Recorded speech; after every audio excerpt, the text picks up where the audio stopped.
the video. Today we are doing some functional training. A lot of you that follow me on Instagram have noticed that I do quite a bit of functional training. Again, I'm going to give you different stages of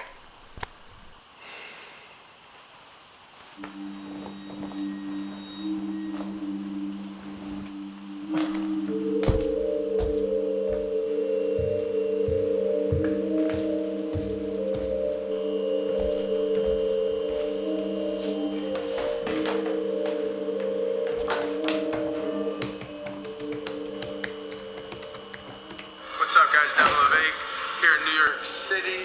We're about to put Michael through a little full body functional. We're going to test weight functionality. Devin's going to take you through a workout test. Let's see what happens.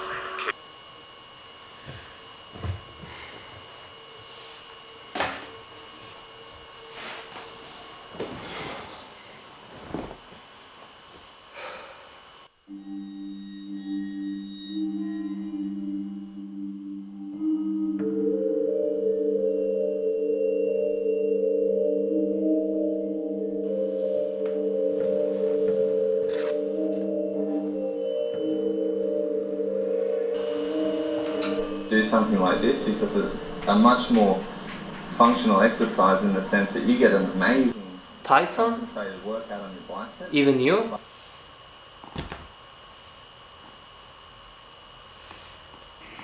You are not functional enough. So, you want one more chance, huh?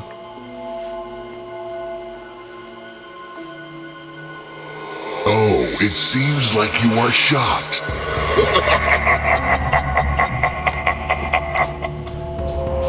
I was never important to you. Now it's my time. You gonna pay for this. You will never be functional. Burn, you traitor. Burn!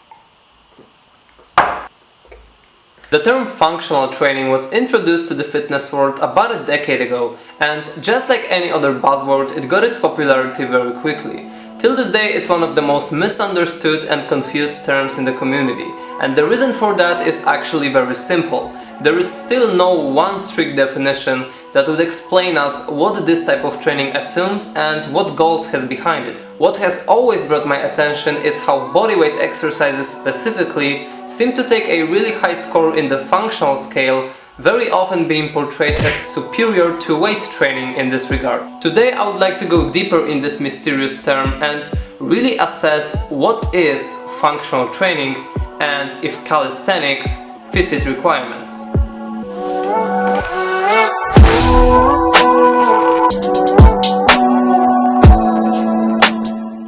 Functional training modality has its origins in rehabilitation. The idea behind it in this field is, instead of only regaining full range of motion of joint in patients with movement disorders, physical therapists make sure to prepare their patients for full movement patterns that are going to be used by them after going off supervision. The example might be regaining the ability to press overhead in case of patient after shoulder injury, or integrating squat and lunge movement patterns in case of patient after knee surgery. The goal is to prepare the patient for his daily activities so he can safely get back to the normal life rhythm. Why have I brought this up? Well, there's one crucial point here that I'm gonna get back to, But first let's move to the fitness. In fitness we can find many different definitions of the word functional. They are constantly changing, evolving, and some of them are more popular than others in certain niches. What I would like to do now is to bring up a few most commonly used ones and find out if calisthenics fits these definitions. So first one of them says training the body for the activity performed in daily life.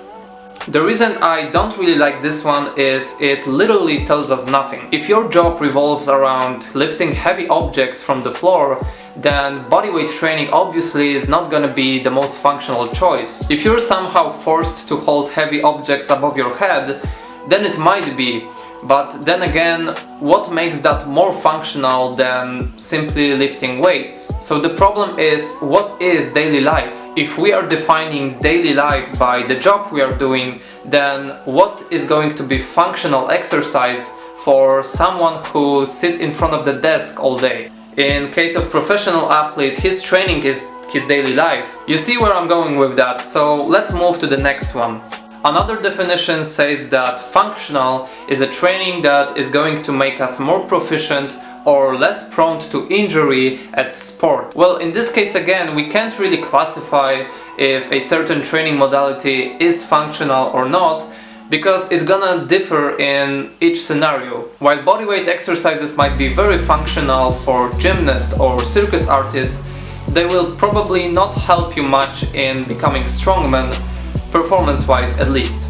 In advance to these definitions, current evidence strongly suggests that injury risk reduction revolves around increasing strength and managing fatigue. Because the feature of most sports and daily life as well is that being stronger is always an advantage, we can logically assume that whatever activity makes us stronger while being used in a way that manages our fatigue level is going to be functional for us. And then, just like any other form of resistance training, calisthenics fits the definition. By going through those attempts of describing mentioned training, we didn't really conclude whether calisthenics is functional or not. On top of that, we still don't know what is functional training, and while the last idea seems to be the most relevant, there's still something missing.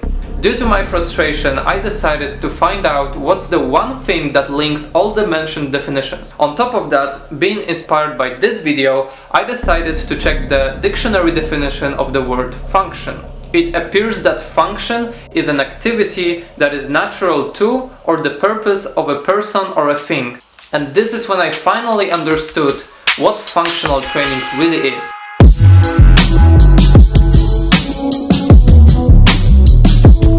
To assess the functionality of training, first we have to know the goals of a person that we put on a certain program. Also, we have to know what activities are involved in this person's life and in what way are they demanding. Just like therapists who want to prepare their patients for getting back to their normal lives and activities that are associated with them, in fitness world we have to use different tools for each training.